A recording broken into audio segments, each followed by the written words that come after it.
Hello my dear friends, আসসালামু আলাইকুম। Usman Sahal medical services YouTube চ্যানেলের পক্ষ থেকে আপনাদেরকে জানাই স্বাগতম। আশা করি আল্লাহর রহমতে আপনারা সবাই ভালো আছেন। বন্ধুগণ, আজকের ভিডিওতে আমি আপনাদের সাথে বাচ্চাদের এবং প্রাপ্তবয়স্কদের অ্যাজমা, শ্বাসকষ্ট, অ্যালার্জি, চুলকানি, হাঁচি, কাশি, নিঃশ্বাসের সাই সাই শব্দ ইত্যাদি সমস্যার সমাধানে অত্যন্ত কার্যকরী একটি মেডিসিন এবং মেডিসিনটির নাম, দাম, গ্রুপ বা জেনারিক নাম, প্রস্তুতকারক কোম্পানির নাম, খাওয়ার নিয়ম এবং এর সাইড এফেক্টস বা পার্শ্ব প্রতিক্রিয়া সম্পর্কে আলোচনা করব। তবে ভিডিওটি শুরু করার আগে আপনাদের প্রতি রিকোয়েস্ট, আপনি যদি আমার চ্যানেলে নতুন হয়ে থাকেন তাহলে অবশ্যই চ্যানেলটি সাবস্ক্রাইব করে লাইক, কমেন্টস এবং শেয়ার করবেন। বন্ধুগণ, আমাদের দেহে বিশেষ করে বাচ্চাদের এবং প্রাপ্তবয়স্কদের বিভিন্ন সময় অ্যাজমা, শ্বাসকষ্ট, অ্যালার্জি, চুলকানি, হাঁচি বা কাশি, নিঃশ্বাসের সাই সাই শব্দ ইত্যাদি সমস্যা হয়ে থাকে। এইসব সমস্যার সমাধানে বিশেষজ্ঞ ডাক্তারগণ বা স্পেশালিস্ট ডাক্তারগণ যে ঔষধটির কথা বলে থাকেন তার নাম হলো অ্যারোভ্যান্ট ট্যাবলেট। এটির গ্রুপ বা জেনারিক নাম হলো মন্টিলুকাস্ট সোডিয়াম।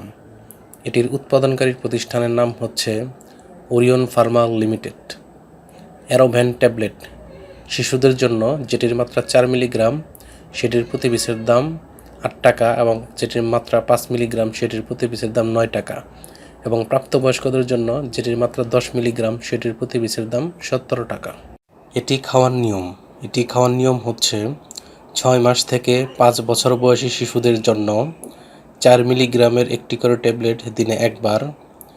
যে সমস্ত শিশুদের বয়স 2 বছর থেকে 4 বছর তাদের ক্ষেত্রে 4 মিলিগ্রামের প্রতিটি ট্যাবলেট দিনে একবার এবং যাদের বয়স 6 থেকে 15 বছর বয়স তারা 5 মিলিগ্রামের একটি করে ট্যাবলেট দিনে একবার সেবন করতে পারবে।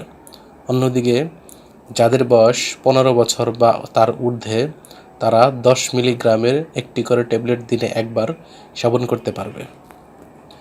এই ট্যাবলেটটি খাওয়ার পর সামান্য কিছু সাইড এফেক্টস বা পার্শ্ব প্রতিক্রিয়া দেখা দিতে পারে, যেমন ডায়রিয়া, জ্বর, পরিপাকতন্ত্রের অস্বস্তি, মাথা ব্যথা, বমি বমি ভাব, স্নায়বিক যন্ত্রণা, পেশির ব্যথা, মাথা ঘোরা, মুখের শুষ্কতা, ঘুমের সমস্যা ইত্যাদি সাধারণ পার্শ্ব প্রতিক্রিয়া দেখা দিতে পারে।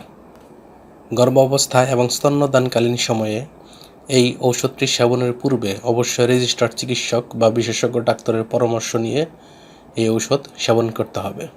এই ঔষধটি আলো ও তাপ থেকে দূরে ঠান্ডা এবং শুষ্ক স্থানে রাখতে হবে এবং 30 ডিগ্রি সেন্টিগ্রেড তাপমাত্রা নিচে সংরক্ষণ করতে হবে এবং শিশুদের হাতের নাগালের বাইরে রাখতে হবে।